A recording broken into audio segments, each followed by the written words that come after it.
किसान भाइयों नमस्कार। स्वागत है आपका हमारे YouTube चैनल धाकड़ एग्रीकल्चर में। आज के इस वीडियो में हम बात करने वाले हैं तिल की खेती के बारे में।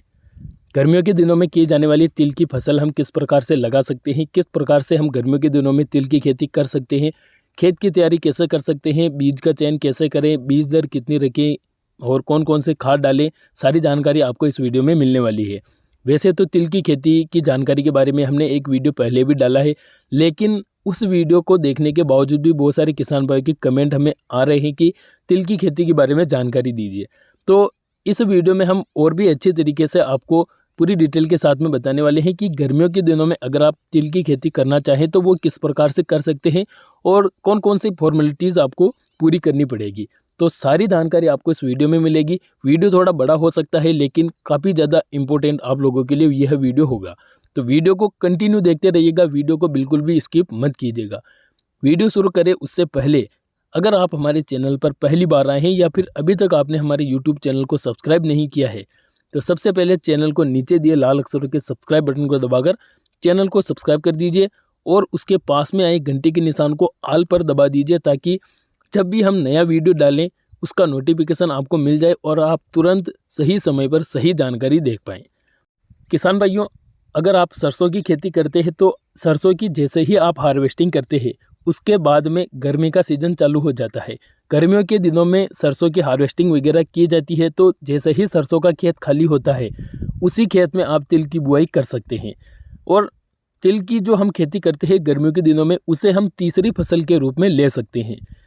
जिन किसान भाइयों के पानी की कमी होती है वो किसान भाई तो तिल की खेती नहीं कर पाते हैं, लेकिन गर्मियों के दिनों में जिन किसान भाइयों के पास पानी की सप्लाई होती है, ट्यूबवेल में पानी होता है, तो वो किसान भाई तीसरी फसल के रूप में ज़्यादा मुनाफा लेने के लिए तिल की खेती कर सकते हैं। और अगर आप तिल की खेती गर्मियों के दिनों में करते हैं तो आपको तीसरी फसल के रूप में काफ़ी ज़्यादा बेनिफिट मिलता है, काफ़ी ज़्यादा मुनाफा मिलता है।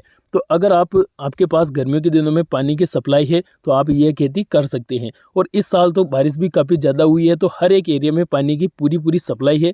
तो बहुत सारे किसान भाई इस बार गर्मियों के दिनों में तिल की खेती करने वाले हैं। तो सरसों का खेत चाहे कोई सा भी खेत हो, आपके जो खेत खाली हो जाए उसके बाद में आप उसकी तिल की बुआई कर सकते हैं। तिल की बुआई का सही समय है फरवरी और मार्च। 10 फरवरी से लेकर 10 मार्च के बीच में आप जब चाहें तिल की बुआई कर सकते हैं। किसान भाइयों, बात करें अगर इसकी बीज दर की तो जब आप तिल की बुआई करते हैं तो इसकी बीज दर आपको 4 किलोग्राम प्रति एकड़ के हिसाब से लेनी पड़ती है, क्योंकि गर्मियों के दिनों में थोड़ा बीज ज़्यादा डालना पड़ता है। तो 4 किलोग्राम प्रति एकड़ के हिसाब से आपको बीज की दर लेनी पड़ती है। खेत की तैयारी की अगर बात करें तो खेत की तैयारी आपको काफ़ी अच्छी तरीके से करना चाहिए।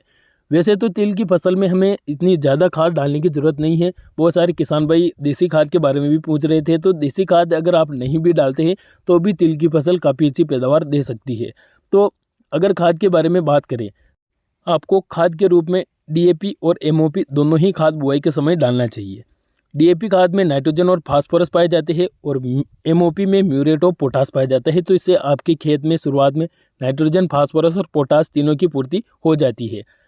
अगर बात करें इनकी मात्रा की तो 1 कट्टा आपको DAP का डालना चाहिए और 40 किलोग्राम प्रति एकड़ के हिसाब से आपको म्यूरेट और पोटास डालना चाहिए। और अगर आप ये दोनों ही खाद नहीं डालते हैं तो आप इन दोनों की जगह पर NPK 12-32-16 का इस्तेमाल कर सकते हैं।